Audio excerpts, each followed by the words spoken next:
Except for LeBron. Fuck him. Well, that's what they say.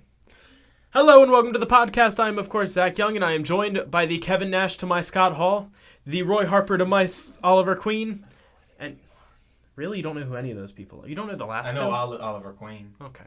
Is Roy Harper Speedy? Yes. I knew that. / Arsenal, depending on the... Okay, I know you really want me to use that name for him. I'm never going to do it. It's canon now. Oh, that's great. I'm happy. Okay. He's also the Bruce Wayne to my Dick Grayson, but most importantly, he's the Kaiju Commander to my Captain Comics, Tanner Bass as always. Good morning, people of the nation, and many other nations, as the Euros continue to rage, and I enjoy watching your citizens kick a ball around a pitch. It is very entertaining. This will be the only time I ever acknowledge you. And with us on this side and Techie on the other, this is the Kaiju and Comics podcast where we talk about anything else. That's good. I like that one. So how have things been? How have things been? I'm pretty good. How are you doing? I'm Nobody cares. Let's continue. All right. What's the first set? Unlucky for you, things go as I want, and if they don't, I make them look like they did. It's called being the editor, which I really wish I wasn't. I can't lie. But it's fine. It's been tiring. It's been less time than it normally is between episodes. We'll be all right. Yeah. Hopefully.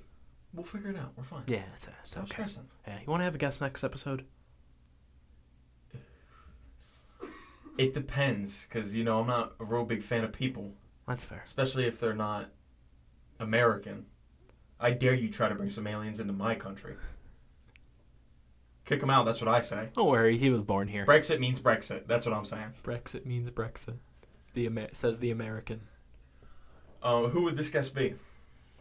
I don't know. A friend of mine is talking. He's got a podcast of his own saying that he wants to come on and talk about Loki. And next episode is one of our Loki episodes. Oh, fuck yeah, we're talking about Loki. So, we'll see. We'll discuss it. We have no idea who it is. I mean, I don't mind telling you, but I don't want to tell them. Wait, I have a bleep button.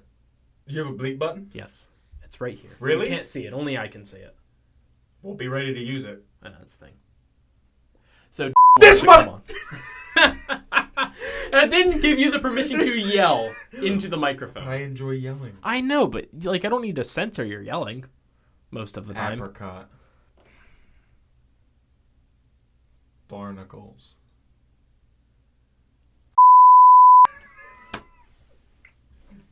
I'm going to have to retroactively press the button. Damn.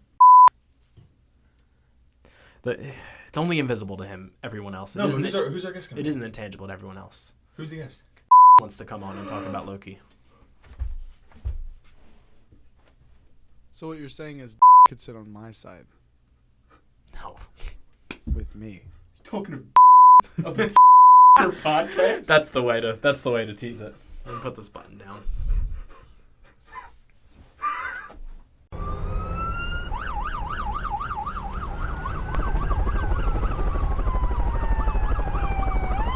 Yeah, I'm alright with it. I don't like him that much, but sure, I guess.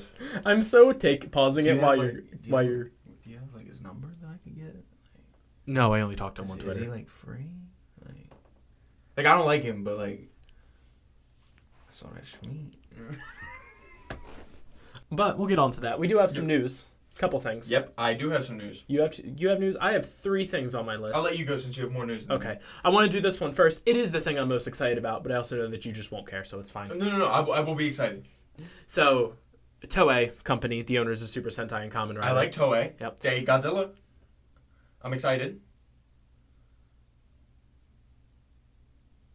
Anyway. That's incorrect. I was just I'm pretty sure that's not right. I had to think, it was do I have the wrong company? I think I have the right company. It's Toho that has Godzilla, correct? Yeah. Okay. They announced. So they've been doing these things with Sentai over the past couple of years. 10 years after popular series, they have this 10 Years Returns movie, and we weren't sure that we were going to get this. So from 2021. Yeah. So 2011. Yes. Which would be. Oh, which one would you be excited for? I feel like RPM was later. Don't think of the Power Rangers season, because the Power Rangers season usually came a year or two after. RPM. No. That one did SPD. get So these two that you said, Yeah, they already got them. they did already get them. So Okay, and there's only been 3 before. This is the 4th one that's been announced for anyone. Doesn't Samurai come after? Or am I So crazy? Power Ranger Samurai did debut in 2011, so you're getting there. So it would be one after Samurai. But Oh God, what comes after? Isn't it just Super Samurai? well, no, that's using the same Sentai. So it's the Go two adaptions later. It's not Megaforce. Nope, but you're almost there. It's the Beast Morphers. Kaiju Sentai Go Kaiger, Go, yeah, you say which that they a lot. used for Super Mega Force. Oh, okay. How the hell they took something great and turned it into that, we'll never know. But Rest in peace. it's a general favorite. It's probably the most accessible as far as like themes and stuff like that. But they announced it. It's coming to theaters in Japan at the end of the year, which means unless something special happens, we won't actually get it localized to the US until March, which they are selling DVDs and they are available to be like sold in America. So I wonder if they have subtitle plans for this. Maybe. Because again, this is the same company that was attacking the Yeah. fan sub community not that long ago. It's possible. So that's a possibility. Either way, we have more Ranger keys coming and we have another more. I'm just kind of excited because I really like that season. And it's like the first season that really got me into Tokusatsu heavy. So, Okay. But there's that. All right. Now we have 2 set photos from movies, both of which are DC. Both I could care less about. You really aren't excited for Shazam? No. So I don't have confidence in them to make more than one okay film. That's fair. So we got a set photo from, I don't know if it was I assume it was a behind the scenes photo. It was shared by a member of I think it was the director. I don't remember It was his role in the movie. But It from was backstage, it was all the Shazam family lined up in their new suits. I don't love the new suits. So it's just that they look like that they're meant to match up with Black Adam, which I understand, but at the same time, it looks weird. They changed the color of one of the suits. I saw that. Isn't the green guy? Yeah. Made him really dark green. And I actually thought that was Black Adam because the color was so dark. Yeah. The assumed reason was that it was... That they're shit at making film? Yeah. I No. think that would be... No, I'm going to go with that. Okay, well, that wasn't the ideal All they reason. ever fucking do at DC. I hate this. I hate DC. Whenever we give them a property, they have something good. They muddle it the fuck down. And I'm tired of it. I complained about this with the Carnage movie. I'm sorry. Go ahead. I need to get that off my chest. All the other suits in this behind the scenes photo are bright as hell. And they took the green one and made it shitty. Yeah, because of VFX. I don't give a fuck about VFX. Now, I will get on this horse as well. That it seems the reason is because so that way it would interact better with the green screen, because that's how you do a lot of VFX. Is you say how they do with green last movie. Well, they probably didn't do VFX with him in the last movie because he didn't do much. He just appeared at the end. Or if they did, they edited it out because there is a way to edit it out. My only thing with it is that if this wasn't a billion-dollar studio making a multi-million-dollar movie, I'd understand. Also, the thing about green screens is they don't always have to be green. They can be blue and they can be red. Yeah, they can be blue. I know Now, there are characters in this movie that have a bright blue suit and 2 that have a bright red suit, so fair enough. But I think the bright green looks better because he does look a lot like he's wearing Black Adam's suit in it. Yeah. All right, other set photos. We have set photos from the Flash movie. Another movie. That We would be have good. Michael Keaton looking like Bruce Wayne. Hey, he looks good. I'll give it to him. And then we have a picture of his... What? What? Michael Keaton is returning as Bruce Wayne in the Flash movie. Huh? What about Ben Affleck? He fucking quit, man. He was Wait, did he really? I didn't know this. after all the stuff with Snyder, yeah, he's done. So Michael Keaton is coming back? It's so we're believed that this is the version that this is the exact same because they're doing a Flashpoint movie, right? Okay. That they're doing the version of Batman that Michael Keaton played. That it's going to be that same version, just older. I'll complain about the Flash movie in a minute, okay? Because I got a lot of things. I didn't like Michael Keaton as Batman. I didn't hate him.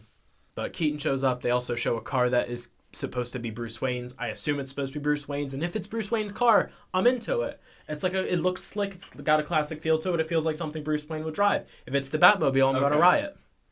Bruce Wayne doesn't drive. You're right. You're right. Batman drives. Bruce Wayne doesn't drive. You're right. But it looks like a car that like would show up to the party and Bruce Wayne would step out of. Like, if it ends up being the Batmobile, I'm gonna riot. But it's fine. It could transform into the Batmobile. If it transforms into like a thing like does like the Incredicar thing from The Incredibles, and then like it looks, because the Batmobiles that I like do kind of look silly, but like the wings on the back and all that kind of stuff. Yeah, those are kind of stupid. Like maybe some light ups here and there, but it doesn't need to be. I just think everybody should have a helicopter with their name on it. That's fair. I agree with this. Yep. And then we have set photos of Supergirl in her stunt suit. Now I want to clarify that it's clear that it's her stunt suit because she's doing flying stuff. Yeah. Because it doesn't. The suit design looks good. The suit doesn't look good. Yeah. You can tell she has a harness on underneath. It's not very. But it's a stunt suit. So it's a stunt suit. They might They might make it look better with some CGI. Like if an example. Now I'm pulling an example from a much better studio, and I'm gonna say it outright. Look at Black Panther's stunt suit from Civil War. Have you seen it? Nope. Okay. I'll show you afterwards. It was just on the screen for them, so it's fine. Sick. It looks bulky and thing. It doesn't look nearly as slick as the suit does in the final product. So that's a case of this as well. I also don't know what they're going for. It's clearly supposed to exist in the same vein as Cavill's.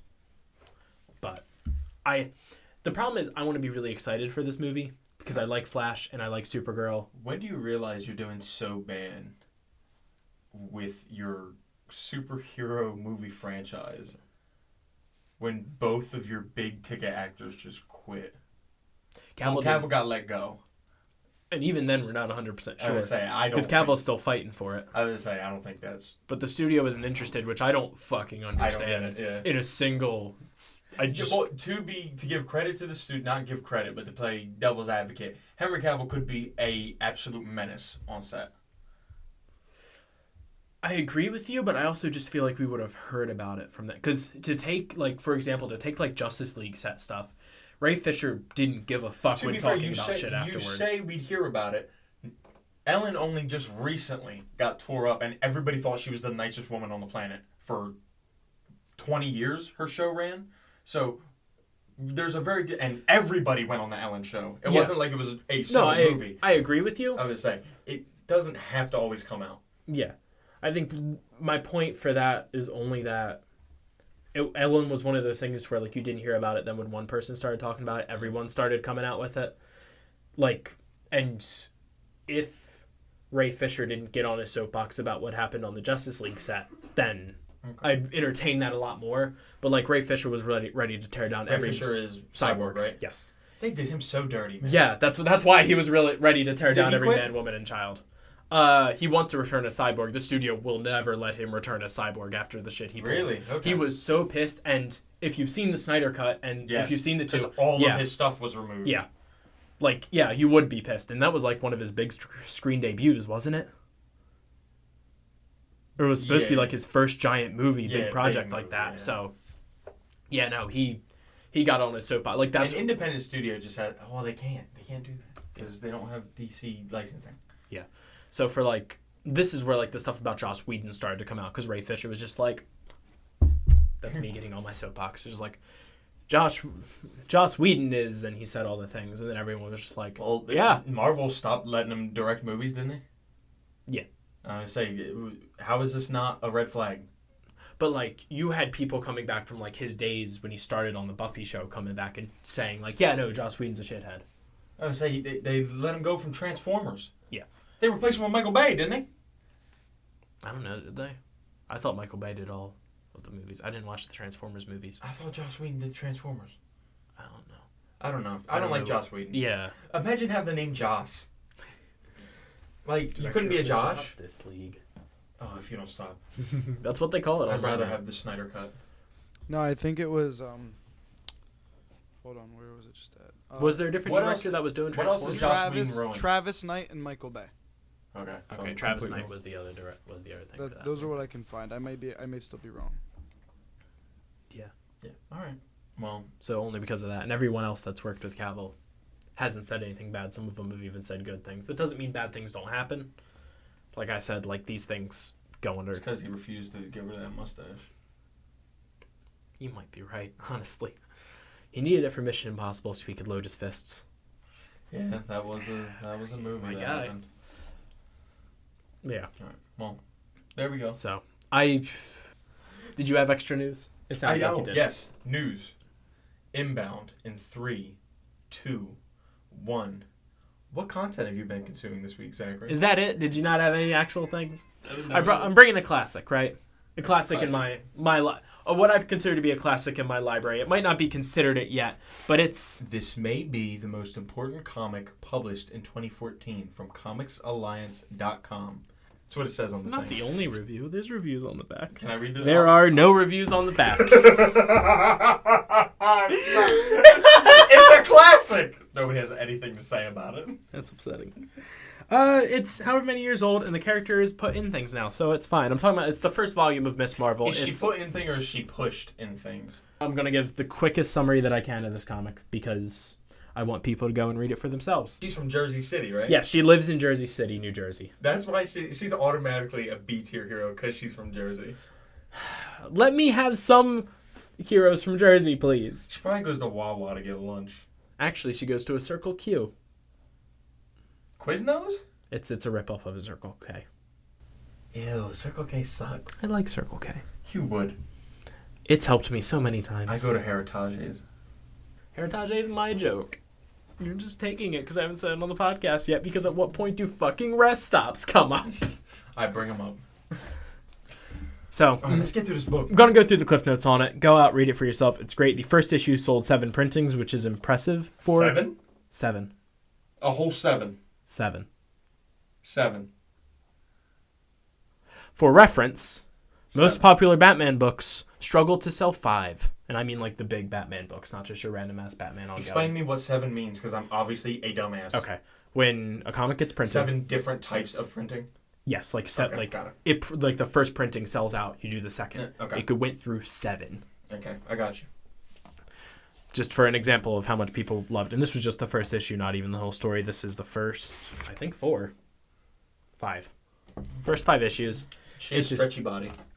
Yep, it gives you the cliff notes on who she is, gives you her origin story. She's an Inhuman. Yes, she is Inhuman. She's from Pakistan. I'm giving you everything I know about her. Okay. Let me know when you're done. She's better than the other one that used to be Miss Marvel. I can tell you that. By a landslide. That's true. It's not close. It isn't close at all. She's also a big comic book fan nerd. I know that. Yeah, she is. She writes fan fiction. She does. Sonic fan fiction. No. I tried. Avengers fan fiction. Lizard Boys. It starts, she's at home, or she's at school, or she's at the Circle Q. Bunch of stuff happens at the beginning. She's at Circle Q. Again, rip off of Circle K, because that's how comic books work. She's at Circle Q. Best friend Bruno works at Circle Q. Bruno? We love Bruno. Okay. He just wants her to be safe. He definitely has a crush on her. Okay, big facts. Like, I want to say that they kiss, and then the world ends. Because in the 4th volume of her, this is volume 1, and the 4th ongoing is when Secret Wars 2015 happens. Yeah. So the world ends. Bruno gets his kiss and the world ends. We love Bruno. Strict religious parents. Of course you can't go. Stay in your room, study, be able to wake up for youth group the next morning. They give it a name, like youth teachings, whatever. It's common in lots of religions. I wouldn't know anymore. And he wouldn't know at all. I would know. You would know? I go to church. Sometimes. I go to church religiously. Okay. Through my spirit. He sends the spirit. I do. She sneaks out anyway. Grabs her favorite hoodie, which is a Captain Marvel hoodie. She loves Captain Marvel. She loves the Avengers. That's how you know it's in a fake universe. Continue.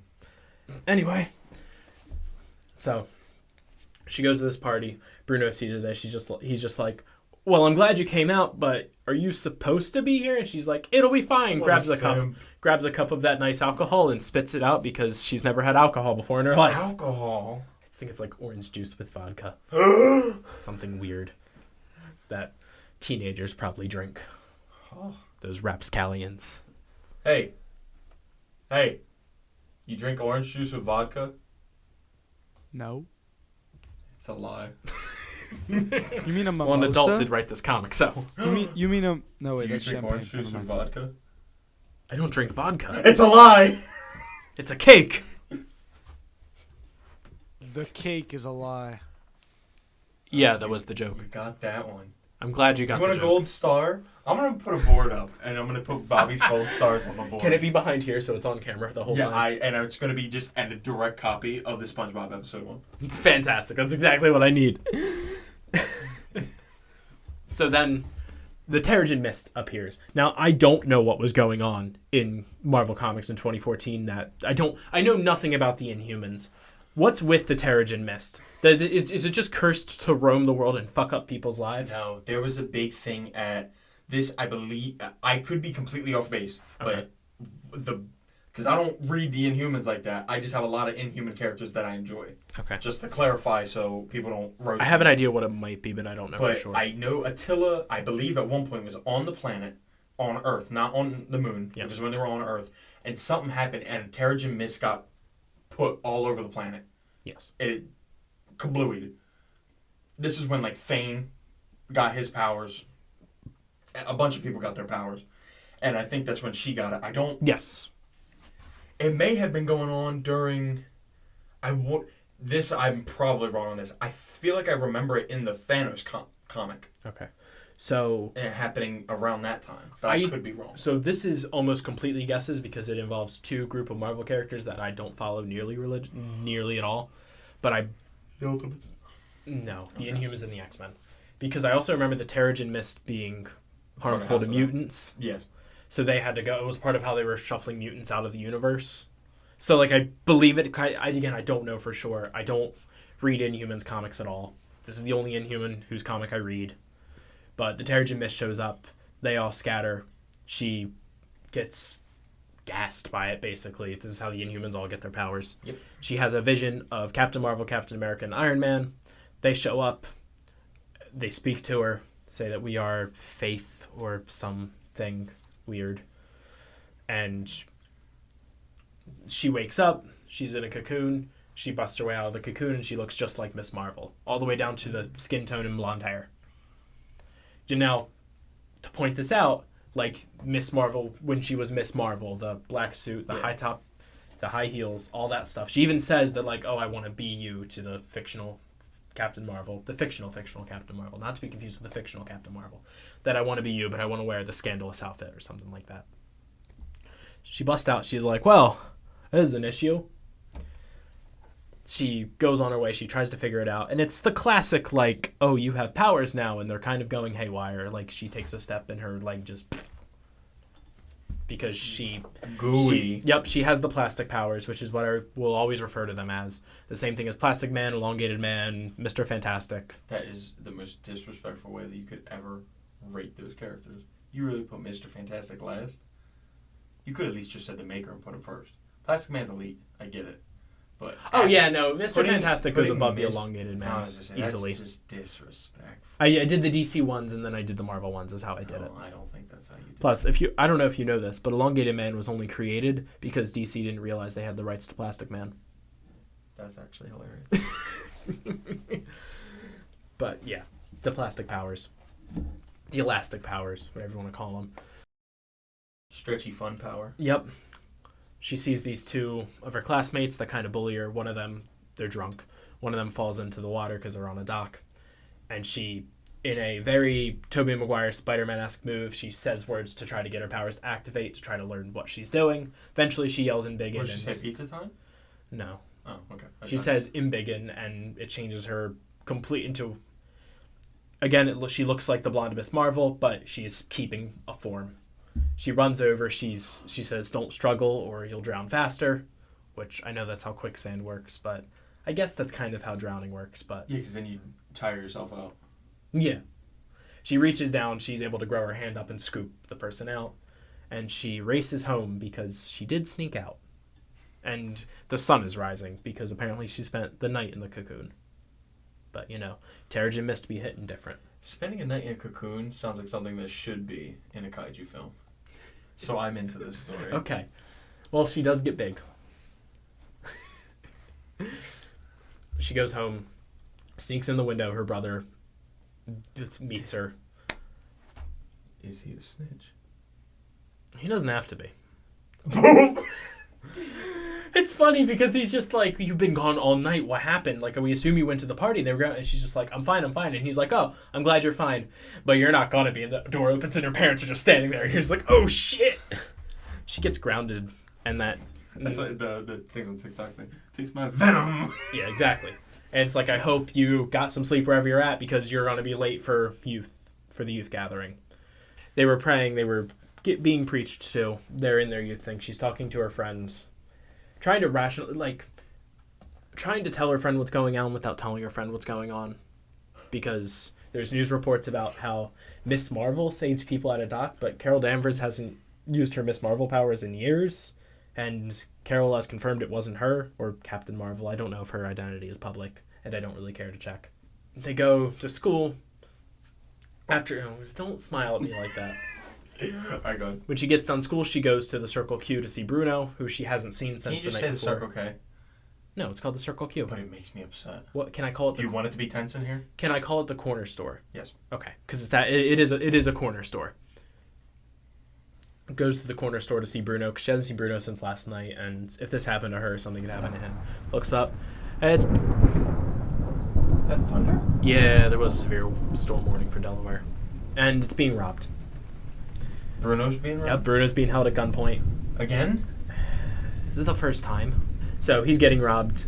She embiggens. She doesn't actually get bigger when she says it. At this point, eventually she gets that power. Not in this book, but later in her life. It just transforms her into the Captain Marvel. She busts through the door. The guy turns, freaks out, and shoots her. This is an issue. Bruno's just like, Miss Marvel, you've been shot. Next issue. We get to it. Kamala reaches out a hand, knocks out the guy who was robbing it. Turns out it was Bruno's brother. Bruno wasn't supposed to be there that day. Someone else was supposed to be there. His brother used to work at the corner store, and because it's a shitty chain store, he made minimum wage, couldn't make money, so he decided to show up and rob it. But he wanted to choose a shift that his brother wasn't on because he didn't want him to get hurt. Well, his brother had to cover his shift, and he was there anyway. But cliff notes of that. Guy's knocked out. Kamala goes, Bruno, no, it's me. And he's just like, I know, Miss Marvel, it's you, but I have to become a con. She's just, no, it's me. He's like, Kamala, what are you doing here? What is going on? She forms back to herself. This heals the bullet wound. This is the thing about her powers, is when she transforms like that, it regens her body completely. Allows her to heal from injuries. They're like, this is kind of cool. Bruno, I believe, is the one who makes her suit. The one that she actually wears, so she doesn't like... He makes the Bane version... Because he also is able to get a hold of a stretchy material that can stretch with her arms so she's not breaking things all the time, even though she can apparently change her clothes. But, baby steps here. She's just understanding her powers. If you have plastic powers, you can make your own clothes. Yeah. She's just now understanding her powers. Oh, okay. I assume she gets it later. Actually, she gets like a symbiote type thing later on. Or not there, though. She busts out this thing, figures he doesn't have any money. Bruno's brother didn't have any money because of this crime lord. He's like small-time crime lord taking advantage of youths. Goes, fights him. It's this really weird bird dude. Bird dude? Would it be the Vulture? No. Yeah, who cares about him?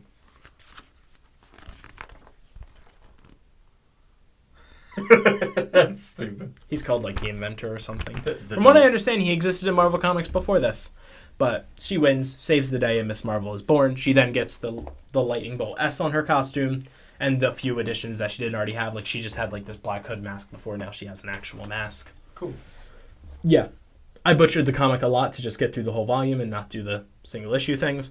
But there's a lot more stuff in there. Her friendship with Bruno and her friendship from her friend that was at the youth group. Yep. That stuff gets developed. Her relationship with her parents gets developed. It's not just them being strict. Like, you actually feel like that they love her and aren't just being assholes. It's a very good book. I have most of this series. I definitely have the run up until Secret Wars happens. So. Bobby, is that coming in? The rain?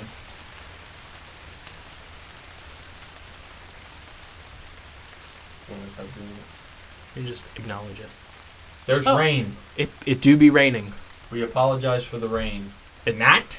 It's upset because I'm done and it's Tanner's turn. What content have you been consuming this week? So, I'm afraid. I was feeling a small bit nostalgic. I was watching the You too, eh? NBA playoffs last couple of weeks. And, been watching the Phoenix Suns. On the Phoenix Suns, there's a player, Chris Paul, which is one of my favorite players ever. And he reminds me of a better time in sports. Takes a lot of mid-range jumpers, doesn't shoot a lot of threes, and drives to the basket. All of this for me to say that I watched a movie from my childhood, Battle Los Angeles. This is a alien movie. Yes. They're my favorite movies. Are they really? I love alien invasion movies are some of my favorites. And it's really weird because I watch, Mars Attacks? Yeah. My dad made me watch that when I was a kid. And it freaked me out. I didn't like the way they looked and I had nightmares about it. Like, it was bad. But since then, like, Signs I really like. All of the War of the Worlds, the old one and the new one. The Battle Los Angeles. I've watched all the bad Skyline movies, and I rewatched these movies. Interstellar isn't an alien movie, but it's like a space movie. Yeah. Like all that type of stuff. I love movies that have to deal with space. So, this movie was on Netflix, so I rewatched it. It was one of my favorites. I always want to watch it, and I can never find a way to watch it. This was on Netflix, so I watched it again. I remember it being very good, because I think the last time I saw it, I was somewhat younger. I wasn't when it came out in 2011 when I saw it in the theaters, but it was... Okay. I was maybe just getting into high school, maybe. All right. So I rewatched it. The movie's really bad. Oh, no. It is not good. But it does this thing where it just kind of is like, these are our characters. This is what part they're going to play. Deal with it. Let's go. This guy got a bunch of people killed. He's trying to retire. It's his last day. Aliens are here. You gotta go. Somebody's on vacation. You gotta go lead the troops, buddy. Sorry, you can't leave. Happens that the battalion you're taking over, one of the guys, his brother was in your battalion. They got everybody killed. So this guy is mad at you for killing his brother. None of them trust you. It's the whole, basically, conflict between our human characters, and that's it. Everything else is just, there's aliens here destroying everybody. How can they coexist? They can't, because they landed in the one thing I will say that I always like, it's always my favorite part, they show that there's these meteors coming in the news, that they always do the little news things. They come down, and through the first, 20 minutes, they keep showing these news things with the meteors. Mm-hmm. And it finally gets to the point where they're all being called into... they're evacuating Los Angeles, parts of Los Angeles, because they're going to hit near the beach. They're like, this is just an exercise, we're going to get this done. And then eventually you see it changes to this is an armed thing. They start, some kind of code, and they go to get their weapons and stuff. And then they get to this briefing. He's like, these meteorites, we usually see meteorites 3 weeks beforehand if they're coming near the planet. These showed up 2 days ago. They're also, we could tell that they're not heating up as fast and they're not going to burn up. They're slowing down. They also have some kind of mass in the center of them. They're not built like regular meteors. And he's like, weapons high. This is an attack from an outside threat. And that part, for some reason, every time I'm like, oh, I can't wait to see this movie. Yeah. It's the only part about it that I find actually good. And then I'm like, oh, okay. So our main character is, like I said, the guy who led a battalion and got all his guys killed. Of course. This is Harvey Dent from the Dark Knight trilogy. Yeah. Who plays him? I haven't seen... I love to shit on the Dark Knight. It's been so long since I've seen the Dark Knight trilogy. That's not him. Absolutely ridiculous. I just looked it up. I think it's Edward. I don't know how to say his name. Aaron Eckhart. Yeah, Aaron Eckhart. Yeah. Aaron Eckhart. Yeah. But he is our main character. They have a rapper in this movie. They all suck. They don't all suck. They all do a job. Oh, Michelle Rodriguez is in this movie. The girl from Machete who comes back with an eye patch. Oh, okay. She just shows up halfway through and Neo, that's the rapper that's in it. Thanks for that reminder. Pena's in it. Michael Pena. Okay. He plays a guy that they get out of a police station who's there with his kids. Okay. And anybody else that I know? Ramon Rodriguez. Oh, I'm trying this one. There is a African doctor in this movie. He's my favorite character. He's hilarious. I'm going to attempt to say his name. Adetokunbo McCormick. Okay. I think I nailed that. Adetokunbo? Yeah, maybe. I don't know. I don't see anybody else that I know. Yeah. They're all in this movie. It's alright. Like, I keep saying it's bad. It's not a good movie. Like, it's not a critic movie. But it's just, if you want to sit down and have fun for an hour and 45, it's a good movie. Aliens are going to invade. We're going to fuck them up. Basically, it's that these aliens are smart. They come in, and they just start tearing us up. They're just better, more prepared. We can't kill them. All of their Air Force is drone-based. And the whole first half of the movie is everybody just dying. All these characters that we introduce you to, half of them get killed in the first 30 minutes. Then we finally get to the police station that we had to go to because they're going to level Los Angeles. They said, we have the air. We're going to level all of South LA because this is where all the aliens are, and they don't have Air Force, so we're just going to come in and bomb them. We tasked the main characters with going to this police station and getting civilians that are supposedly there. We finally get there after they get ambushed a couple of times. We get into the police station. That's where we find Michael Pena. He's there with his kids. He explains everything that's happened in the movie so far. In a slightly comedic but kind of annoying way. No, he is not comedic in this movie, which is good. But he actually plays an actual human and not a cartoon character. Okay. So I'm here for it. They get there, and there is a line made about New Jersey, which is my second favorite part of the movie. And like, we need you there. We have eyes on the roof. They say there's a bus. I need you to get to that bus, and we need to get it going. Can you do that, Corporal? He's like, and the other guy with him is like, he can handle it, sir. He's from Jersey. Everything is legal in New Jersey. So they go get that. There's one part of the movie that's kind of emotional. The battalion leader is this guy straight out of West Point, young kid. Yep. We get the whole thing where he panics in the field. And then we get on the bus, they go on the freeway to try to get out of the blast zone, and then they get to their exit, and the whole ramp is gone.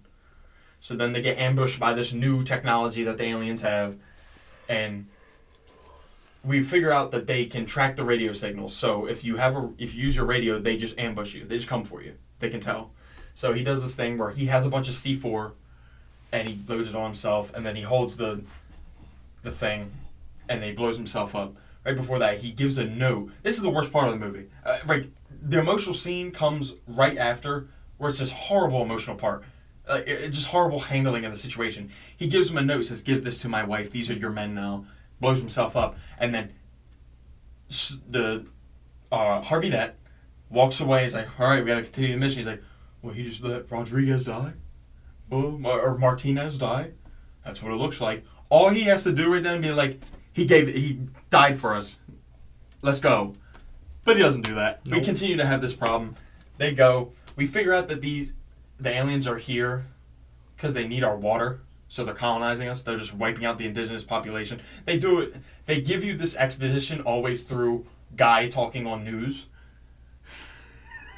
So they give us that. They go back to, or they wait for the bombs to drop. The bombs don't drop because they have drones.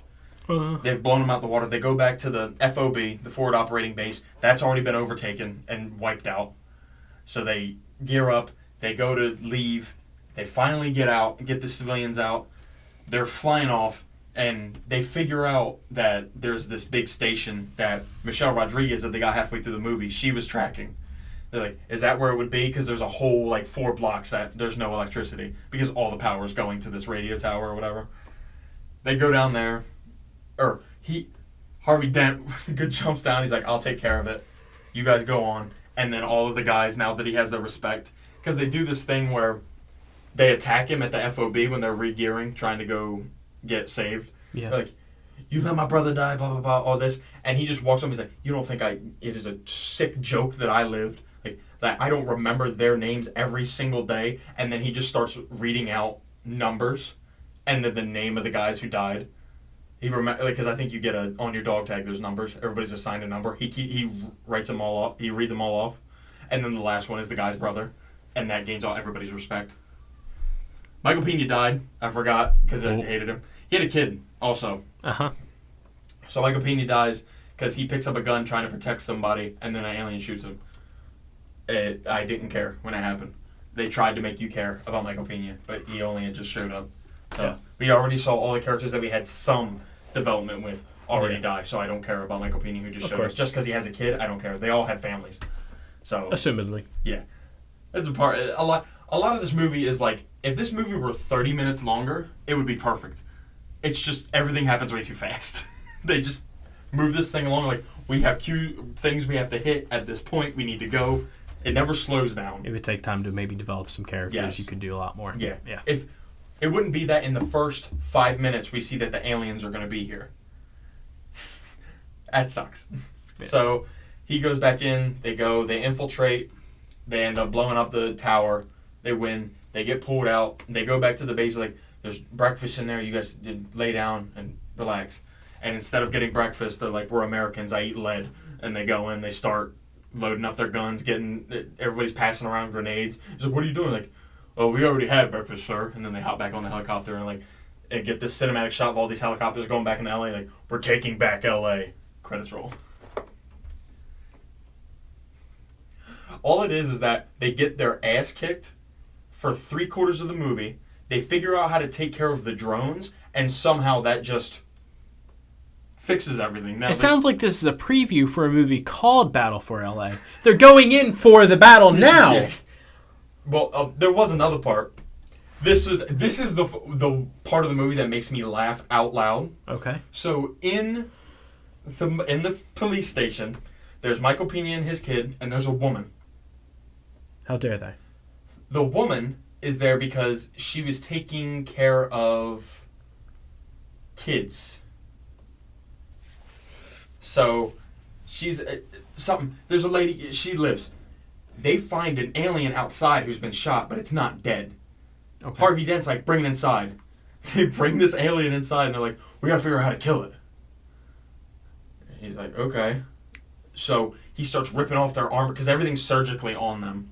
Mm-hmm. He rips them open. He's stabbing things, whatever. She's like, well, maybe I can help. I'm a veterinarian. Of course, if you're a veterinarian, this means that you know how to maneuver an alien. Any organic body. So they're stabbing all these things, and then they find this water sack. They stab it. It dies.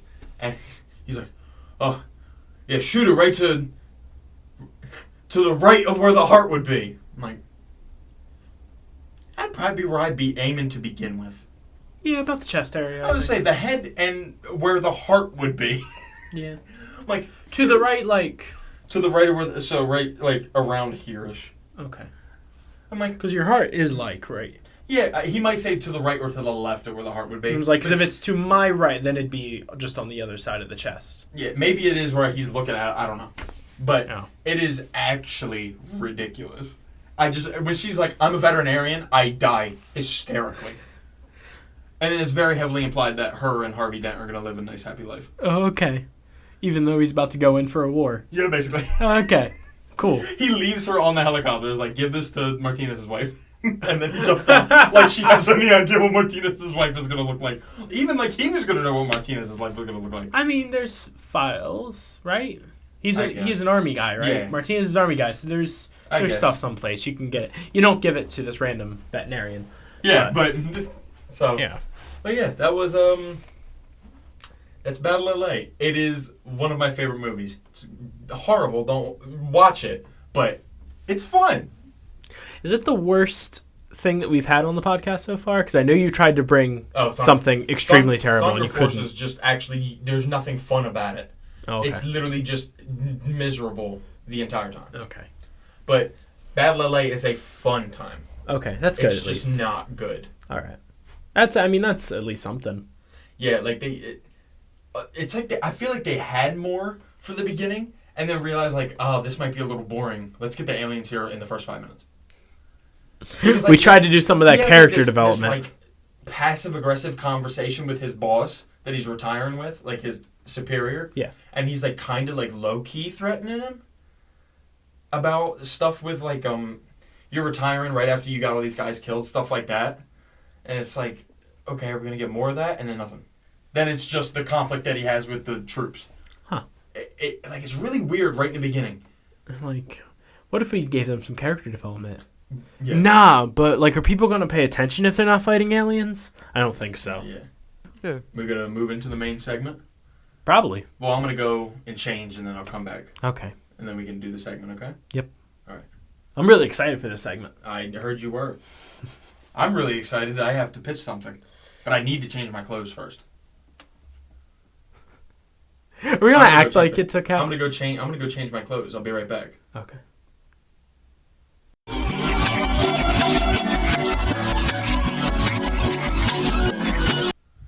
That's all I just wanted to ask. So I'm next. Okay. Let's hear it. So Zach, it was funny how I was given my comic. Basically, like we already told you, we came together, the other two, and told the other guy what they were doing. Me and Bobby went into the other room where just like, we could do this, we could do this, we could do it. Like, we came up with some ideas, and then we brought them to you. You pretty much said, nah, but what if I did this? You guys brought me, what was it, a standalone Star-Lord comic. And what was it, Nova? It was a standalone Star-Lord, a standalone Nova, or, if you fancied it, a standalone Galactus. Yes. Now, the Galactus was interesting. I really thought about that, and then I told them, but why don't I just use Star-Lord and Nova and do a Cosmic Avengers? And they liked it, and then Zach told me I had to use certain characters. It's not how that worked. You then pitched a roster alongside of it. I know, but then I said, yes, but you also have to use this guy. Yeah, well, basically. Yeah. But you pitched all of the roster except... Well, you added in Star-Lord and Nova because that's who we said. You told me filled out the roster, and then I said... You can use them because it was guys like Beta Ray Bill. Like, it was like, I like those guys. The roster was Nova and Star-Lord, Beta Ray Bill, Blue Marvel Adam Brashear, Gladiator, and then you told me I had to use Sleeper. Yes. Which is a symbiote that is not very well known, but he's really cool, and I'm happy I got to use him. I think he's the most recent. I believe he's another offspring of Venom, but he's like the most recent one. It's recent Venom. I think it's pre-Kate's, though. Okay. It's like, I want to say it's from the, I'm not 100% sure. I believe, because I don't remember if it was when the Venom symbiote was with Flash or when he was with Eddie. If he was with Eddie, Eddie had just gotten him back. And if he was with Flash, then it was, just after they got back from space, when they did all that stuff. Yeah. But so... He's cool. I also added...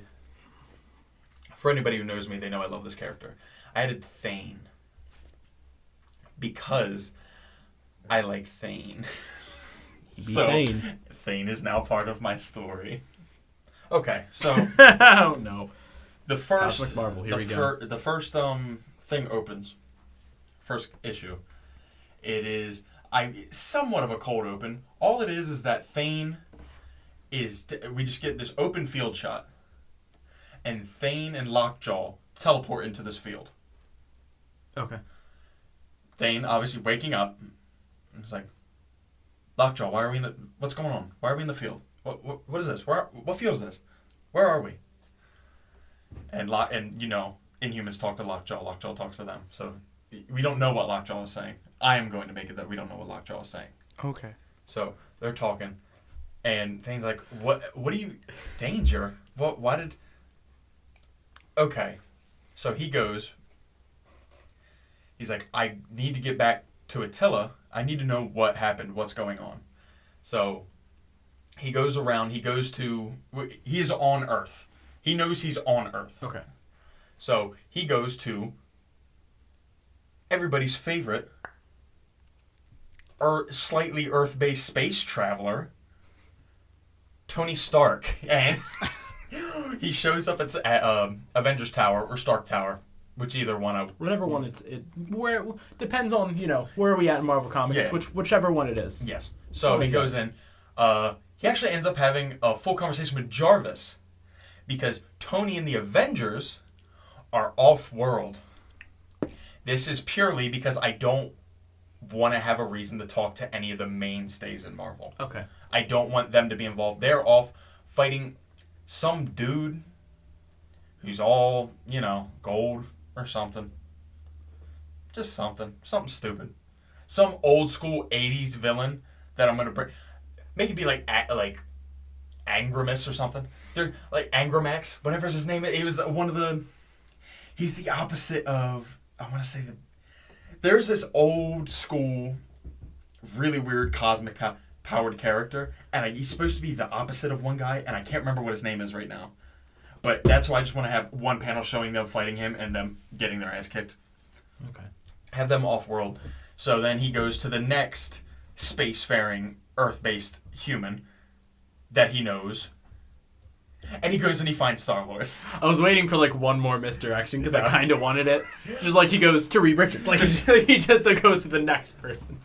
And then I was gonna do that, right? And I was gonna have he goes to the Baxter building and none of the Fantastic Four are there, and it's just that somehow they ended up locking themselves in the negative zone. No, and they're literally fighting a nihilist. Yeah, you go and Herbie is there and he answers. And he's just this is the thing, and then he's like, oh. Well, there's always, and you named up a third person, and then the next panel, he's like, I can't believe all these people are here.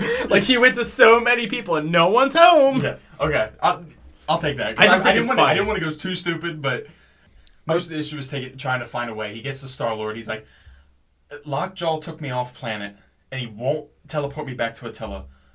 I just need to go back.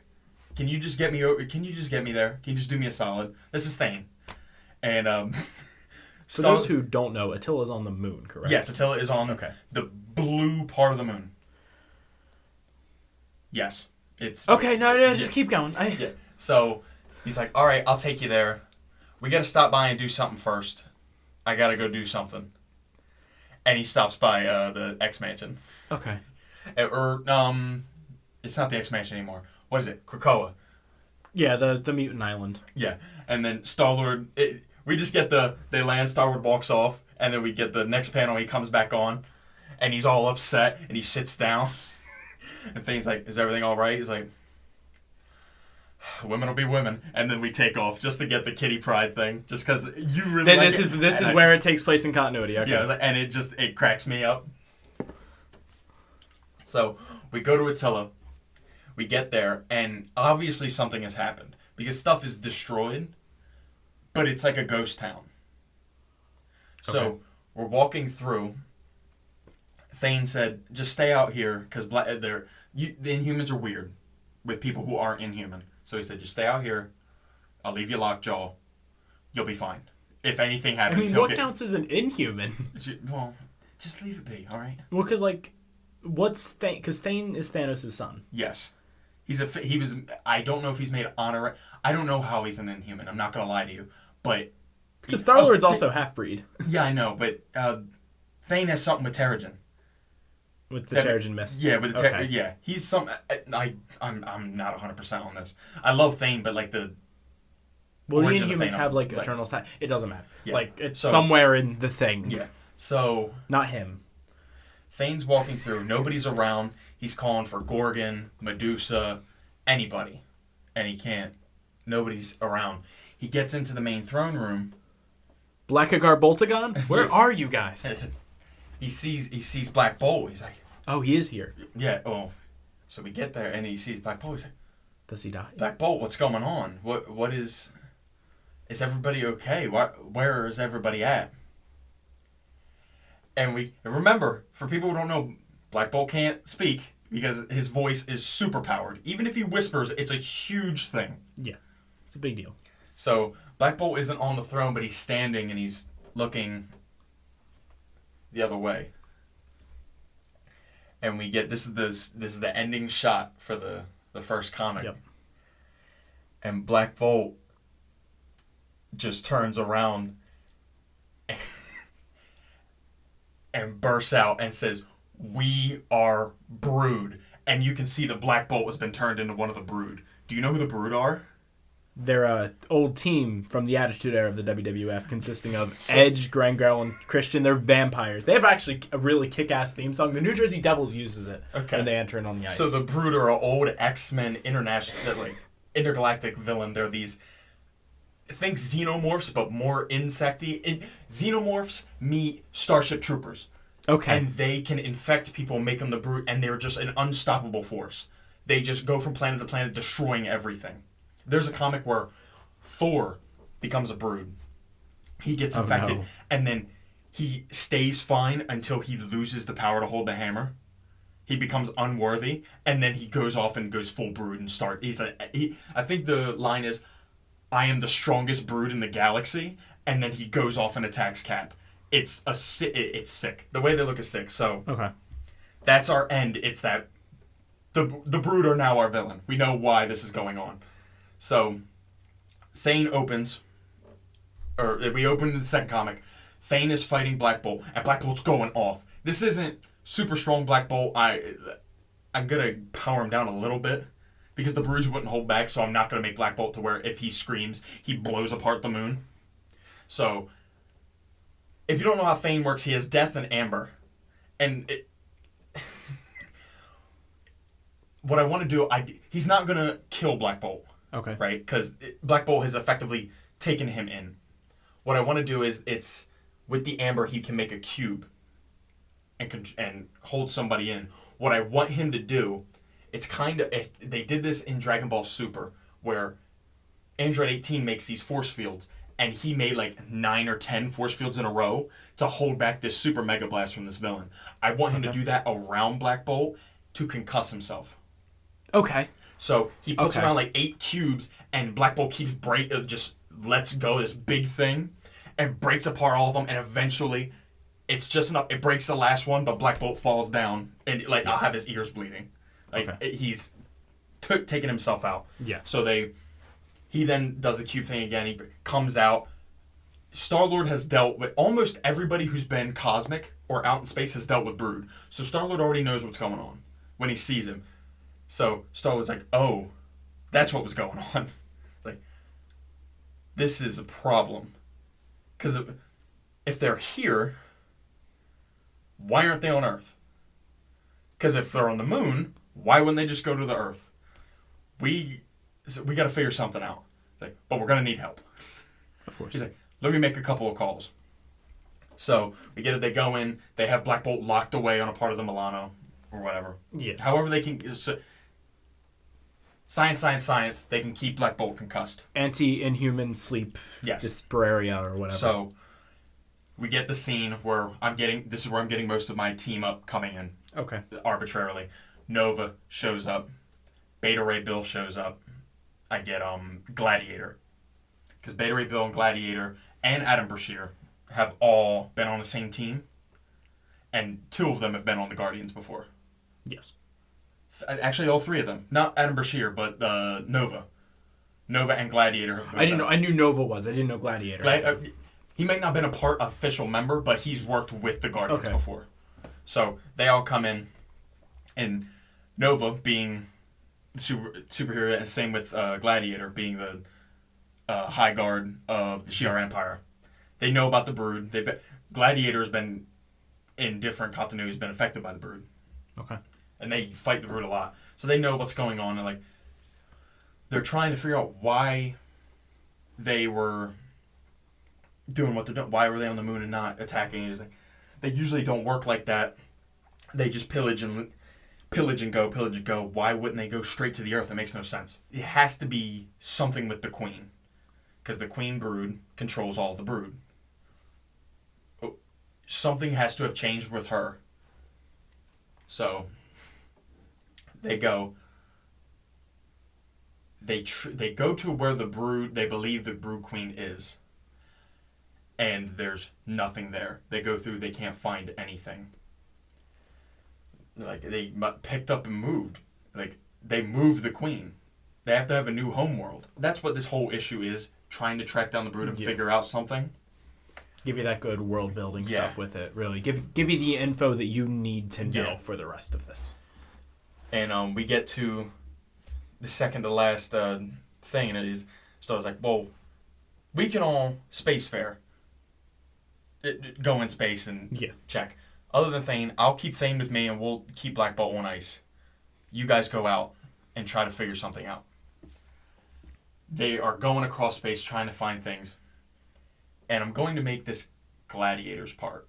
Because I know Gladiator knows Brashear. And somehow they have a comm system where no matter where they are, they can radio back. Yeah. And this is going to be the ending for this comic. It's just going to be the look of absolute... It's going to be the whole page. The look of absolute dread. Or it's going to be half the page. Of absolute dread on Gladiator's face is like, guys, we have a very, very big problem. This is... Oh, no. This could be a very, very big problem. And we get the pan around. And the Brood have killed Ego.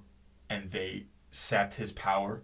Because he's made by the Beyond, or they're related. He has that type. He's like a Celestial. They've sapped the power out of Ego, and that's their new home planet. So now the Brood are cosmically powered. And instead of it being Ego's face, it's the Queen Brood's face. Yeah, that's good. I thought you were about to say that like Brashear was infected by Brood or something. No. Not even. Like, we're going to have those different means. This is like, oh no. Like, so we get our... that's the end of it. So now we all know that the Brood are super capable and super powerful now. Yep. They're a different level from where they've been spiked before. their power level. Yes. So... We've catesed it. Yeah. So Gladiators come. They all come back. He reveals what's happened. And he's like, we're not capable of doing this. So I don't know. I genuinely don't know what we're going to do. But this guy might have an idea. So then that's where we get Blue Marvel finally comes in. And Blue Marvel effectively comes in. And he's like, hi guys, but he's already briefed me and I think we should go. He's like, and Star, this is where I want to play on the nobody knows who Blue Marvel is. Star was like, all right, hey, buddy. Because you know it's got to be Peter. And he's like, I kind of got this, all right? I brought everybody together. And Blue Marvel just, the antimatter goes off and he's like, this is a serious problem. I understand you can do things. I could do so much, the world needed me to disappear. So maybe you should just back off. And Peter's like, okay.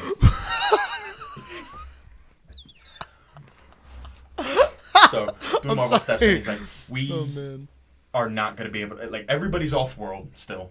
So we're like, we need to handle this now before they get to a point where they can't be stopped. Like, we need to go to somebody that can help us because we don't have the resources here to deal with this.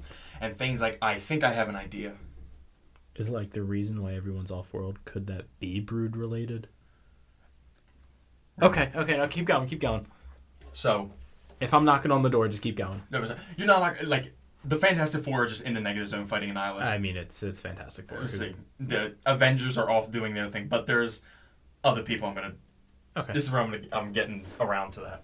So, Brashear's like, all right, well, shoot, tell us what's going on. He's like, well, one of my good friends from Attila is actually married to somebody in a position of power, and I think he may be able to help us. Now, literally nobody's going to know who I'm talking about. Maybe some people, because nobody cares about the Inhumans. Crystal, the Inhuman, is married to Ronan, the Accuser. Oh. So we're going to go... Really? Yeah, they are. They're married. Is Crystal the one that they put in Ultimate Alliance for some reason? That Crystal. Oh, okay. She's married to Ronan. Convenient. It definitely helped. Because I told you I wanted to use Ronan, and you were like, yeah, go ahead. So fine. We get to Kree place. I don't love him, but he can be cool. I'm not going to put it on the Kree homeworld. Okay. Ronan has his own thing, his own faction. He has his own armies. He has his own people, his followers. So we get there, and... I accuse you of doing my laundry. So we get there, and they go in and like, I need to speak with Ronan. There's been a problem. And they're like, it has to deal with his wife. He's like, all right, go ahead. So they go see Ronan. We get there, and Thane walks in. He's like, Ronan, we have a very big problem. I don't know where Crystal is. Attila's been attacked.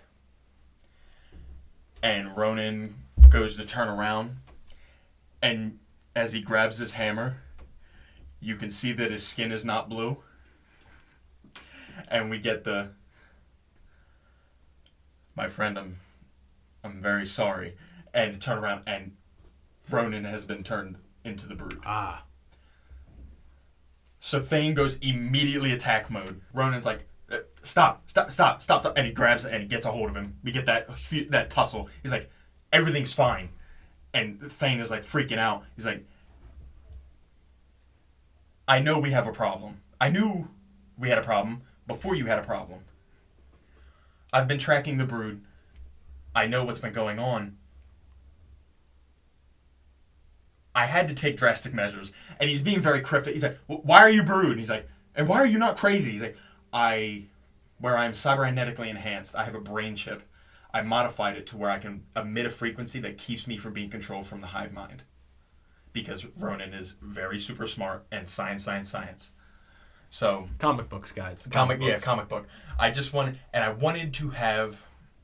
did this mainly because Ronan is definitely capable of something like this, and I want to show the drastic measures they have to take to deal with the Brood. If I can become one of the cosmically powered Brood, plus Ronan's base power already, which is already nuts, it makes it understandable. Plus, I want Brood always on the screen because they look sick. Brood Ronan would be cool. So he's like, I'm trying to work on a way to de-Brood someone. I can't figure it out. With this new cosmic power, for some reason, we can't revert them like we used to. So he's like, I have one last thing I want to try. But I'm not going to risk my people to go and let them become Brood and then have an outbreak. And this is where we get Black Bolt. He's like, well, I have Black Bolt who's Brood right down in my ship. Can I? He's like, bring him up. So they bring him up. And he's like, we've, as of recent events, I've been in contact with one of our new cosmically powered beings. I've recently had a meeting with Eddie Brock. This is where Eddie Brock has. This is post-null. He told me of the codices that Clintar inhabited. Yeah, codices. That's the plural for codex. Somehow he's figured out that the Clintar, having that in you, keeps you from becoming Brood. Keeps you from becoming Brood. Somehow the Clintar... You're saying, like, somehow the Clintar already scanned your DNA and giving you that connection. Because it's what the codex... Yes. A codex is just a DNA sample in you of the Clintar that allows them to re-bond with you quicker than before. Yes. They've already done it, so it's there. Like a pre-established connection or something. That's hard to explain, but it makes sense. Oh, okay. Sorry. So... You're good. I haven't been able to get a hold of Eddie recently, but I do have this, and this is where we get Sleeper walks in. I've made contact with this guy. He tore up a couple of my vessels earlier. He's paying me back some respect. Let's see if it works. So we get Sleeper. He's not with anybody. He's just a little on the ground. He's not with He's not. His normal dead person is the Kree host of Venom. At one point, the original host of Venom. That continuity changes all the fucking time. Yeah. At one point. I'm just going to have him as the symbiote because I'm going to do cool stuff later. Yeah. So he comes in. Sleeper's special in the way he's a symbiote. So they put Black Bolt on the table, and they're all praying that this works. So they get Sleeper on the Black Bolt. You can see him start to freak out, convulse, and do whatever. Comes out, it's fine. Black Bolt is back to normal. Okay. So he's not awake, but he's no longer Brood.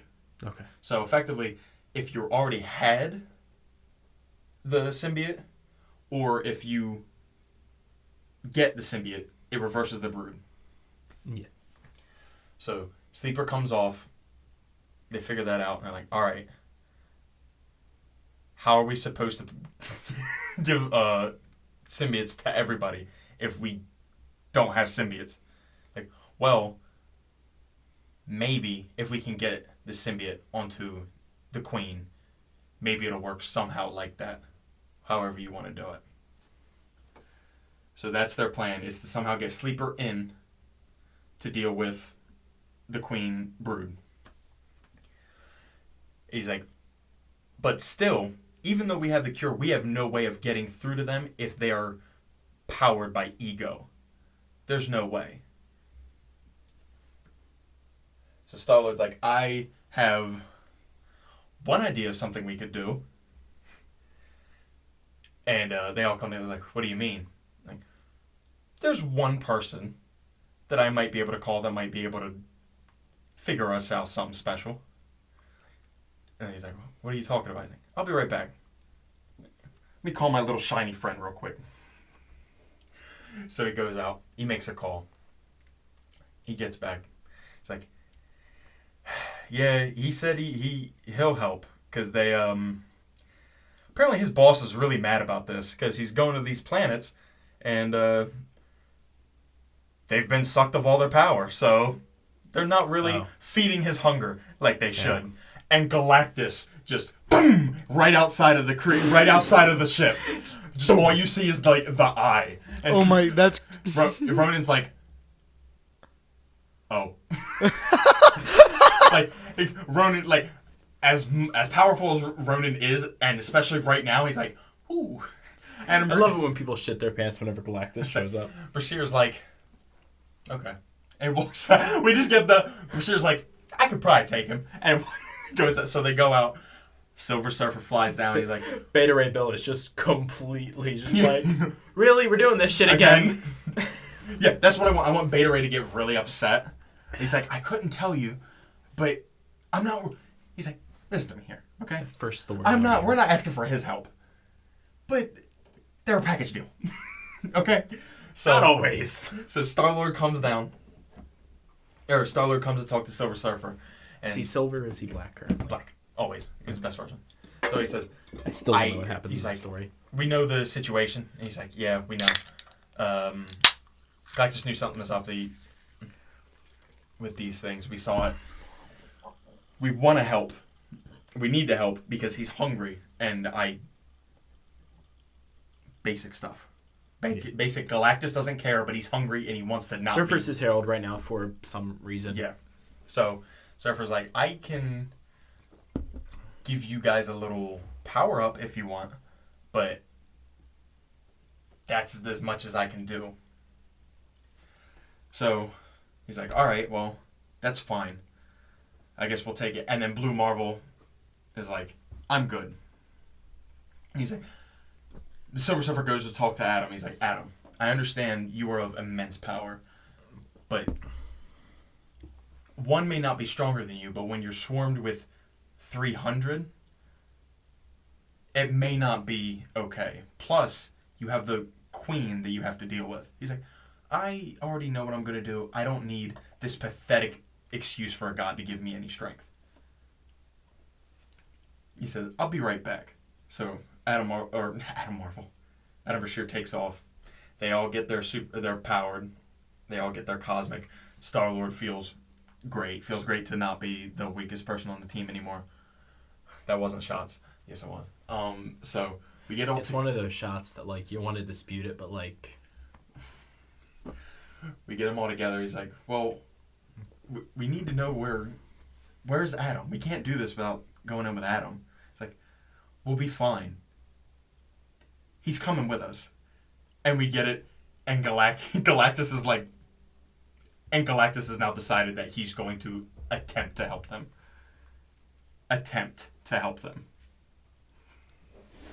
So they all head off towards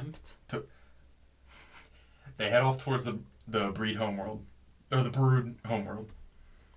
We're getting ready. They're like, are we sure we're going to do this without Adam? He's like, we have to. I don't know where he's going and we can't wait. He's like, I'm here. Just comes in. Because now they're not on the Milano anymore. They're just out in space because they have the power cosmic. Yep. He's like, guys, stop complaining. I'm here.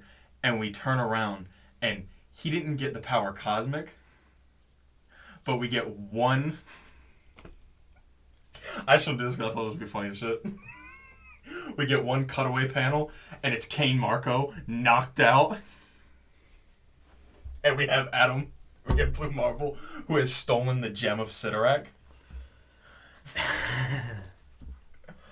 Because mystically, the Brood have been known to be weak to mystic powers. Okay. So, giving him the gem of Sidorak, it's a little throwaway funny thing I wanted to do, just because I like that Blue Marvel basically can beat everybody's ass in Marvel. other than like Squirrel Girl. Of course, no one can beat Squirrel. So that's the whole point. That's all. I just want to show that, like, and so we get the Blue Marvel with like a Juggernaut-esque armor, but not as big Kane Marco-y, a little bit more sleek. So we get this. They go to attack. As they're going to attack, the Brood have never really been spaceborne or airborne. They're just like little alien creatures, as to what my knowledge is. We just get it, and Star-Lord's like, man, we're moving really fast. We're getting really close to them. And he's like, we're not moving fast. They're coming towards us. And we get, because they're cosmically powered, the Brood flying through space to come and attack them, because they see Galactus. They're not going to let Galactus eat them. So they're attacking. Does anyone know? So they would just say, it's Galactus. I guess it's feeding time. So we get them. I accept my sustained ass beating. I would say, yeah. We get them fighting and stuff. All this cool things. We get a part where the Brood form into one collective and start beating Galactus, punching him in the face, doing that, like, form it into fists. We could have it to where they just cover him, and he's trying to knock them off, and he knocks them off, and then they all just come right back. Like getting swarmed by ants, or being swarmed by bees, kind of like Wicker Man-esque. Definitely. And we just get it, and we get to see where like they're eating through Galactus's somewhat form, because it depends on what comic you watch if Galactus bleeds or not. I'm having it to where I want it to one part to where they all go in, and then that could be bad. He smacks away the Brood, and we see that they've already chewed down to the bone of his arm, and they're just tearing Galactus up. What the fuck? Silver Surfer's going off doing his thing, blasting them away. They're all going, and this whole time they're like, we just have to, somehow we need to get through. How are we going to get through? And Beta Ray Bill says, just get behind me. He starts swinging that hammer, swinging that axe, and just plows straight through. If anybody's ever seen Ender's Game, it's kind of like what they did in that, where they shoot the laser in front of them, and they kind of just go through all of the aliens. Kind of does that, but with the hammer and with a lightning bolt straight through to the surface. They start digging into the surface to get away from the Brood, to regroup. They all regroup. Galactus and Silver Surfer are still out in space doing what they need to do, but the main team is now underground in Ego, essentially. Mm-hmm. It's like, we have Sleeper. What are we going to do? How are we going to get him onto that? I just realized I forgot that I didn't tell you guys who Sleeper is on. Because Sleeper has a host now. Yeah, you just kind of just like Sleeper's just kind of sitting I forgot. around. I forgot to mention what we did with Sleeper. Not when Blue Marvel went away, but we had it go off. I already told you who I'm putting Sleeper on. Because you said you wanted to, and I said don't. Why? I said no. I said I don't want to know. Oh. But you went to tell me, and I was like, nope, save it. I will hear it then. I thought I told you, but maybe I didn't. You went to. So yeah, this was a really good part of his thing. Continue. So,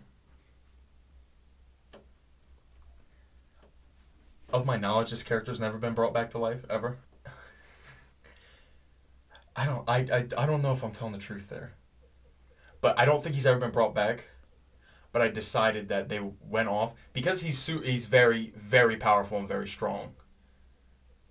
I went ahead and I put Sleeper onto Marvel. Okay. The original Marvel. Yeah. He died in... What did he die in? Not the Infinity Gauntlet. He died... He did? You want to know what he died in? He died in The Death of Captain Marvel. Okay, yeah. It was legit a story. It was one of the first time they did the death of. Okay, yeah. So, he died... I don't ever believe he's been brought back ever. Yeah, probably But not. he was very, very strong. So, I decided that they went off. That was a little... I'm sorry that I forgot it, but they went off. They found his grave. It could have been thrown in with like any Kree thing. Yes. Because he's just a Kree. So with some shit. I also want to clarify, Lockjaw is still with us. Okay. Lockjaw has been given cosmic powers.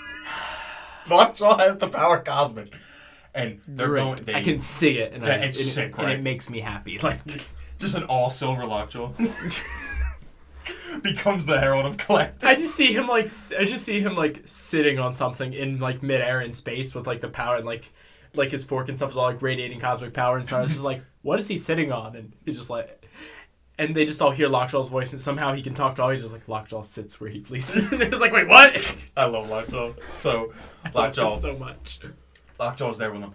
They're like, well, let's try to. What are we gonna do? Are we gonna go right at the gate? Are we gonna go through the planet? Are we gonna try to go out and get them from the air? And as they're doing this, Star-Lord's like, we gotta move quick. 30 clicks, 20 clicks. I want to make it a homage to Aliens, the movie. In the big scene in Aliens, they're all stuck in a room, and they lock out the aliens. And the guy's like, 30 meters, 20 meters, 5 meters. Like, he's like, they're in here. And they're like, what? And they look up, and then the aliens bust out of the rafters. I just want to make a little thing to that. Be like, 30 kilometers, 20 kilometers. Like, they're here. And then they bust in. They just start fighting them off. And Thane has this connection with Lockjaw, and they're talking. Lockjaw's biting Brood because he's badass. Of course. And they're going off. He can fire a laser from his fork now. Thane's like, Lockjaw, do you know what I'm thinking? Lockjaw talks to him. He's like, I always know what you're thinking. Like, all right, take me there right now. Off they go. Like, why did Thane go? They're arguing or whatever. They fight off. They get through. They're going through. And as they're on the precipice of being overtaken, he's like, I can't believe Thane would do us like this. Like father, like son. I can't believe it. No, not what I'm doing. I didn't think that's what you're doing. Just low blow. Thane and Lockjaw come back. And he's like, I had to make a deal, but we have to save the universe. And the Black Order jump out with them. And the Black Order have joined the fight as allies with our heroes. And they start tearing through. Proxima and Corvus are doing their I love you, I'm gonna kill things with you stuff. Of course. Black Dwarf is like, looks at Adam Brashear as like puny human, and Brashear just punches. Maul is just like... Maul is talking mad smack. Because you know he's got all of these Brood. And you know he's like, in the glory of Thanos, he's like, in the glory of Thane, I will relieve you of your lives. And they're going off. They get into, they go down into the den of the Brood. What's Supergiant doing?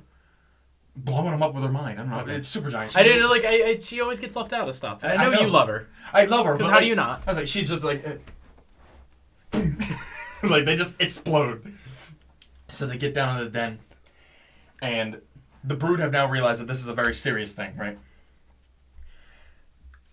So we get down to right outside where the Queen is at, and Blue Marvel's like, wait, we have a problem. He's like, what do you mean? He's like, he's here. Like, what do you mean he's here? And then Brood Anti-Man comes and just takes Blue Marvel through the door. Blue Marvel's here. Look, oh my god. So Blue Marvel and Anti-Man start going at it. He's like, well, we need to help. And he's like, they go to help. And and like, they're... The Brood talk, right? They still can speak. They speak regular English. They're just crazy. Like, you can't help him. And we just get all these other just heroes that have been brooded. Captain Marvel has been brooded. We get, oh my gosh. Zach, I'm so fucking dumb. You can't just look at me. You gotta give me something. I know, I'm a failure. The other Nova. Okay. What Nova are we currently using? Are we using Ryder? Red Ryder. Okay, so it would be Alexander. Sam Alexander's been brooded. We get kid. I just can't just imagining a little tiny baby kid. Not baby, but like a little tiny Brood who's like actually super powerful. Okay. It's like actually like mind blowing. Moondragon has been brooded. We get like all these cosmic. Yeah, bring some Guardians in here because. And we start getting attacked. And they're fighting and fighting. Sleeper is going off, punching them, taking them out. He's doing the best that he can. And he gets teamed up. he gets held down, and Ant-Man's fighting Blue Marvel, and Blue Marvel grabs him, says something to him, gets him off guard, grabs him, throws him at Sleeper, and he says, "Catch!" The Sleeper drops. Marvel falls. He grabs on the Anti-Man. Anti-Man freaks out. Anti-Man's back. He's like, what is going on?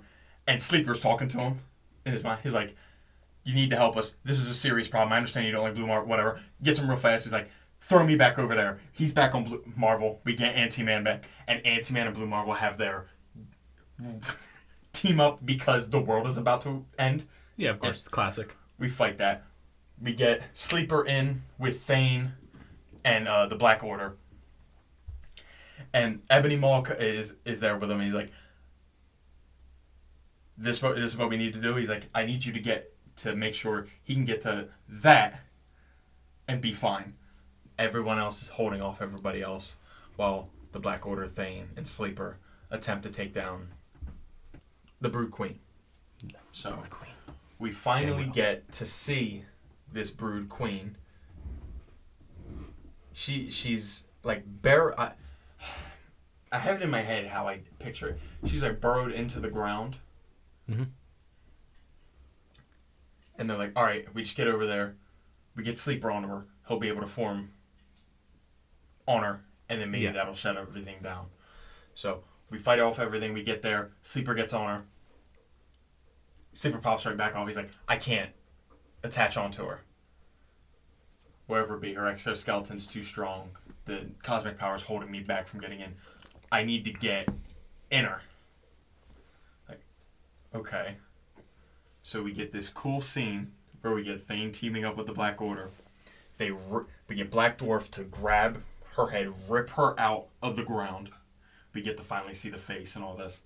And we just get Ebony Maw using, I want to be specific, dead Brood to grab her and rip her arms off. Oh, man. To rip her arms off and stab into her, and then to open her up, and then I want Supergiant to like help Maw open up her chest, and then Corvus and Proxima stab into her and cut her right down the middle while they're holding her back. Black Order is so cool. So yeah, and Thane, I want it to. This might not make sense, but I'm gonna make it make sense comic wise. I want him to kind of what he did to the Black Bolt in the beginning, puts the amber around her head to try to keep her from. Maybe it'd be an audio cue to like, "I'm in serious trouble. Yeah. Rush. Or say it blocks mind waves. Whatever. It's Thane. He's cool. Yeah. I can do whatever I want with him because I'm the writer. Of course. And have her do that, and then Sleeper goes in, gets there, takes her, she goes down. We've won. We've defeated the Brood. All the Brood start falling. We get out. Everybody's congratulatory, whatever. This doesn't feel like we won. Because we haven't won. Oh, no. Could you guess? Silver Surfer. Someone's hungry. Comes flying in. He's like... And Silver Surfer never looks panicked. No fucking way you did We not. have a problem. We all fly out. The Destroyer of Worlds looks a little different. Oh, no. How did you not think of that? The last Brood that lives is Galactus. We have obviously we have Brood Galactus, so this is cool, right? Yeah, of course it is. We get to see this, and we come together. Everybody's like, we don't know what to do, and Thane's like, what can we do? It's Galactus now with the Brood, who are already cosmically powered. You're like, Anti-Man and Blue Marvel look at each other. He's like, we could try. Try what? He's like, let's do it. He's like, all right. Star-Lord is just like, try what? What are you doing? What's going on? They're like, everybody join hands.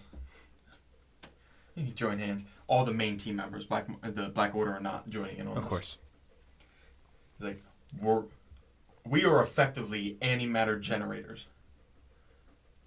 So, maybe if we all siphon everything that we have through us, we can soup up our powers and try to do something.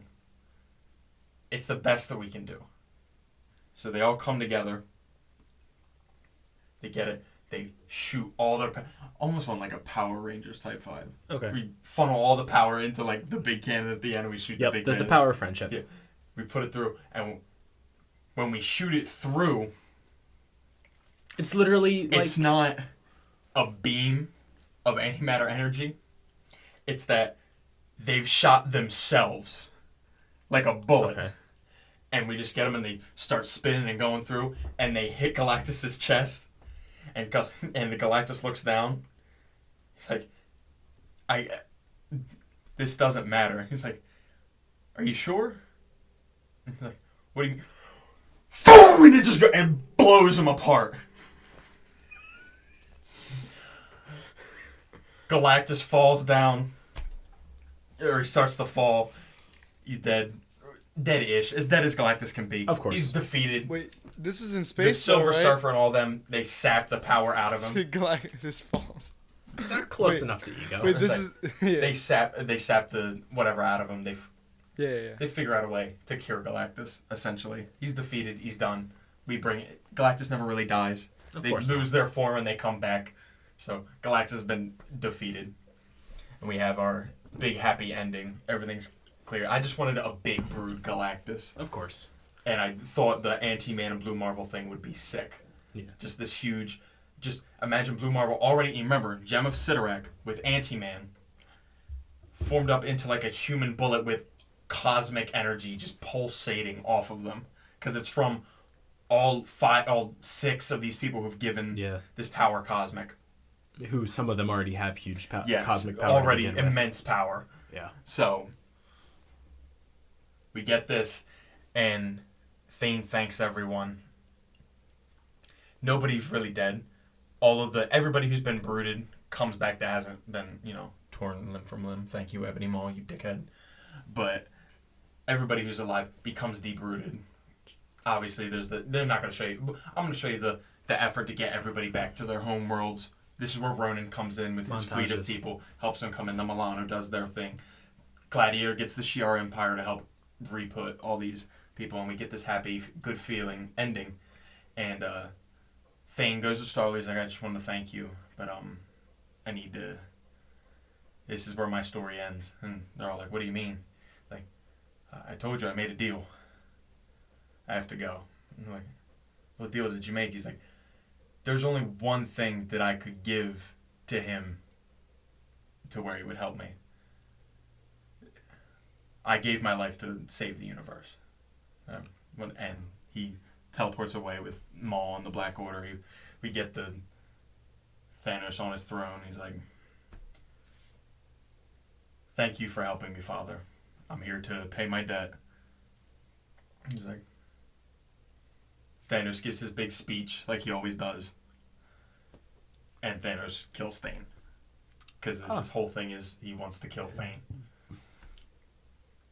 And we get it. Thanos has, even though he needs to kill him, still his son. He still loves him. Yeah,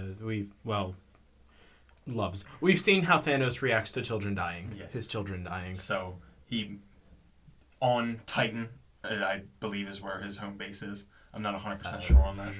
Wherever he is, he has a garden, makes a thing for Thane. It's got a gravestone Thane on it. And our last slide is you just see a little bit of the sleeper. Yeah, that's where I thought you were going. On top of the gravestone, effectively having Thane now become the new sleeper. Yeah, that's where I thought you were going. It was like, why would it? Oh no. Yeah. So Thane is killed because they need the Black Order to work with him, and that's all he would. That's the only thing he would accept. That's fair. I had to kill Thane, but I can't kill Thane. Yeah, we had talked about it before, and I too was much. so excited for that. Oh, I love Sleeper. Such a weird take on a symbiote that I love so much. It is. It's really weird. Yeah. But yeah, I just went for big blockbuster. Everything is absolutely insane. Yep. This is a one-shot in an alternate universe. It's not the current timeline. It's Cosmic Ghost Rider-esque. Yeah, just like, all these characters. Some of these things exist. But yeah. I'm going banana balls out crazy. Yeah, there's some continuity errors if you put it in main continuity, but it doesn't matter. I couldn't think of a villain for this team that wasn't just Ant-Man with superpowers or with more power or doing one of the first firmament or like a super galactic cosmic entity. Yeah. And I wanted to still bring in everybody that you guys pitched to me. Given I didn't use Nova as much as I wanted, not even as much as I wanted to, as much as I probably should have, but he was still there and he did things. Yeah. But you just added like these big power set pieces in the fights. That's how you get with some of these guys. So that, and I was like, I didn't know what to do, and then I went online. I was just like, just cosmic villains, like just let me see if I can get something going, and then I saw the Brood, and I was like, I forgot about these guys, because I was thinking, my original thing was like Annihilation Wave. Maybe I do something with like Ultron, have Ultron get superpowers, because I wanted like a huge force, and I was like, these guys are perfect, especially when they can infect and take these names that we know and love and throw them against us. That's when I knew. They probably fell out of favor because like the Clintar have become the scorn of the universe, when Null isn't imprisoned. It's also their cosmic stuff, so like we don't get much love. Clintar or cosmic? I know what you mean. You're right. I know what you mean. You're right. But yeah, that was it's good to have the break of like big. Oh, I want to use the word stupid, but I don't mean stupid. When I say like big stupid, we're gonna fucking roll with some shit. Ridiculous shit. Because that shit's fun, and it's good to have that in a break in between things. That Brood Galactus happiness friendship moment at the end is like one of my favorite moments. Reminds me of like when the Guardians used the Power Stone in the movie. Yeah, it's like with the power of friendship. Because why not? It don't matter. Yeah. I was originally not going to do Galactus, and I was going to do it like they tasted the power of ego, so then they were like different type of, and I was going to have them like have a Celestial. Like found the not the dead Celestial on the planet, but the Judge. I don't know, man. Okay, yeah. There's different Celestials like around that aren't in favor with the regular group of Celestials. Yeah. So. But yeah, that's my. That is my. Boom Bap comic. I really enjoyed it. I know that I know nothing about.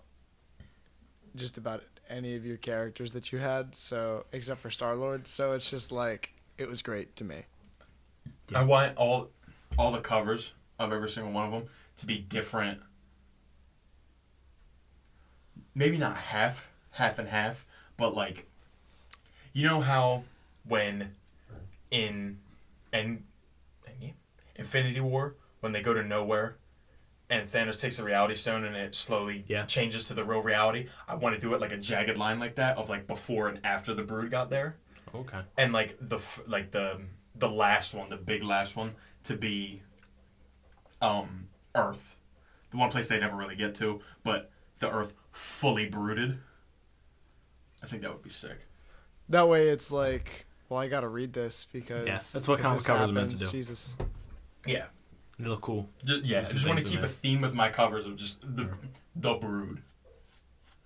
The first one is just the first one because I don't want to give away the Brood are but if you see the second, whatever. But the first one is just Black Bolt on the throne, but like overshadowed, but you just see the difference in his face, that it's not Black Bolt's face and it's something different, but it's what Black Bolt looks like as a Brood. Yeah. That was the couple little things left. Yeah. Yes, sir! Yeah, I like it. Big, dumb, stupid, ridiculous, stupid. Like, but it's fun. Yeah. It's fun. It's allowed to be. It's comic books. Yeah. Like, it's comic books. The only way you guys were going to get me to write a character story and like really build a character, like build out and be thorough with a character, is if I got Blue Marvel. If you guys gave me Blue Marvel, I would have given more of a story thing. But when you gave me a group, I'm like, I can't build the way I would want to build if like it were a Hulk comic. So I was like, I'll just be. No, that's fine. There's nothing wrong with that.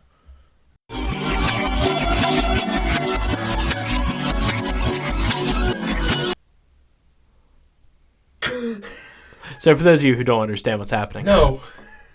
Don't ruin my facade. All right. That's it, right? You gotta wait a few seconds. And then outro it. Okay. Yeah. I change clothes. Yeah, you're really good at changing clothes I love extremely fast. I do it so much. Why'd you change into what you were already wearing, though? I'm sweating in here. I needed to change clothes, and then this dried out, so I put it back on. Oh, okay. We just had Techie throw it in the dryer for like an hour. The dryer? Yeah. I air dry all my stuff. Oh, Naturally. okay. Save the planet. You were pretty sweaty. The fact that it all dried in an hour is kind of impressive. It is. I put it over a light. Understandable. It was a really good pitch. I really enjoyed it. Did you? Yeah, it was cosmic and ridiculous. That's how I like my cosmic. Good. Ridiculous. All right. Thank you. Yep. You guys can stay tuned next week for my pitch. Yes, it's gonna be really good. I think it's like Ben 10 versus the Power Rangers or something. It's probably good. Not what it is, but okay. Generator Rex or some shit. I don't know. All right. Well, that was a good time. It was. Thank you. That will be Thank you until for joining us. And this is your Kaiju Commander signing off.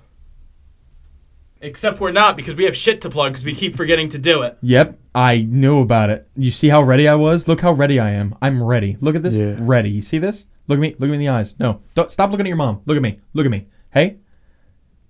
Zach, plug the thing. I got the eye contact. Go. Plug it. If you want updates on the podcast, you can follow the podcast at Kaiju and Comics on Twitter and Instagram. If you want to follow me personally, you have me at CapZachYoung on everything. Follow him. You heard what I said. Don't talk to your dad. Look at me. If you want to follow Look at me. me, it's at Bobby Williams Official on everything. You'll be able to find my gigs on there if you live in the South Jersey area, or even just the Jersey area if you wanted to come over. I know you I like play in getting Wildwood, dominant I on play in Thursday. Millville, I play in Don't lie to Vineland. me. Just in places around. If you Oh, you like going to live Red music Robin after you and- get done work on Wednesday. I'll be there. You better follow us. And if you want more potting content, you can listen to the Bob Straker podcast out every Tuesday. And you better listen to it. Leave Yeah. nice comments for Gene. Darren, you favorite. sexy man. If you just watched episode 3, I'm sorry you have to hear it again. We forgot to plug it both times. No, it's all good. I'm sorry for Tanner being aggressive. We're out of here. Have a good night, Peace. everybody.